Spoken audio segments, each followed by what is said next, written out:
Hi friends. तो आज मैं आप लोगों के लिए method of high gain feedback को एक्सप्लेन करूँगा कि इस मेथड का यूज़ करके हम कैसे इंटरफेरिंग और मॉडिफाइंग इनपुट को करेक्ट करते हैं किसी भी सिस्टम में। तो देखिए इसमें क्या होता है कि जब हम किसी भी मेजरमेंट सिस्टम या इंस्ट्रूमेंट के इनपुट और आउटपुट के रिलेशन में चेंज जो होता है वो मतलब मॉडिफाइड इनपुट के द्वारा जो चेंज प्रोड्यूस होता है, तो इस मॉडिफाइड इनपुट के इफ़ेक्ट को कम करने के लिए या यूँ कहिए कि ज़ीरो करने के लिए इस मेथड का इस्तेमाल करते हैं। इस मेथड का सबसे बड़ा एडवांटेज ये है कि जब किसी भी मेज़रमेंट सिस्टम में इसका यूज़ किया जाता है तो यह उस सिस्टम को ऐसा सिस्टम बना देता है कि वह सिस्टम जो है मॉडिफाइड इनपुट के लिए रिस्पॉन्स ही नहीं करता है, और यदि करता भी है तो लगभग ज़ीरो के बराबर ही करेगा। और अब ये देखिए एक नॉन फीडबैक सिस्टम है। अब इसमें क्या है, अब आउटपुट निकाल लेते हैं हम। ये हमारा इनपुट है और ये ट्रांसफ़र फंक्शन और इसका आउटपुट। तो C इज इक्वल्स टू हो जाएगा GD/RD। अब हम सपोज़ करते हैं कि मॉडिफाइंग इनपुट जैसे कि एम्बिएंट टेम्परेचर में चेंज के कारण ट्रांसफ़र फंक्शन जो है वो चेंज होकर के डेल GD हो जाता है। मतलब कि हमारा ये जो ट्रांसफ़र फंक्शन है, अब ये एम्बिएंट टेम्परेचर के चेंज होने की वजह से ये चेंज हो गया। अब ये डेल GD हो गया है।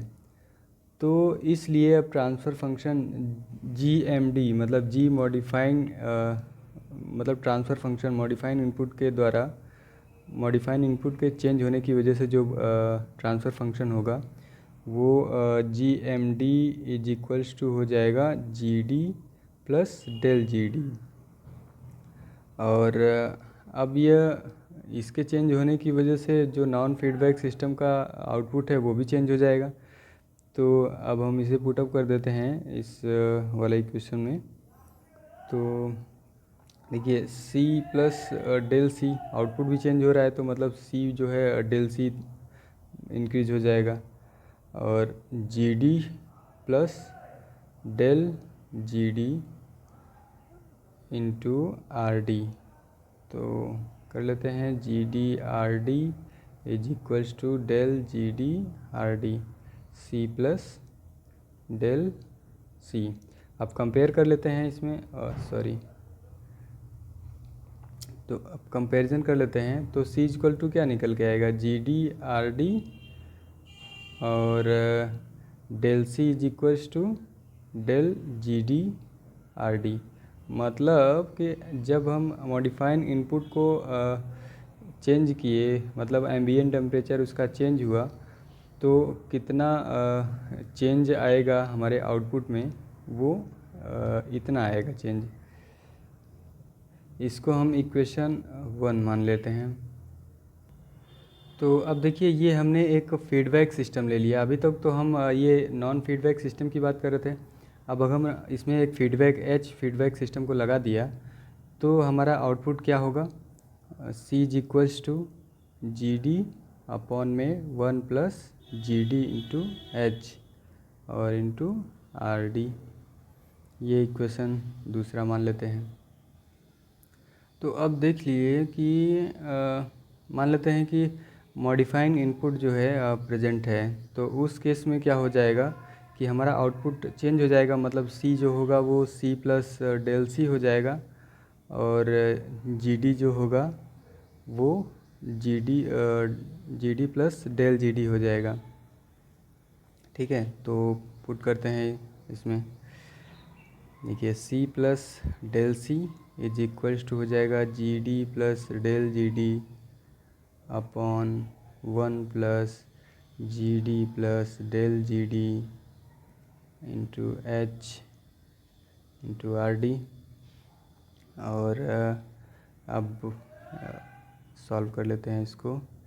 GD upon 1 plus GD H plus del GD H plus del G D upon 1 plus G D H plus del G D H into R D.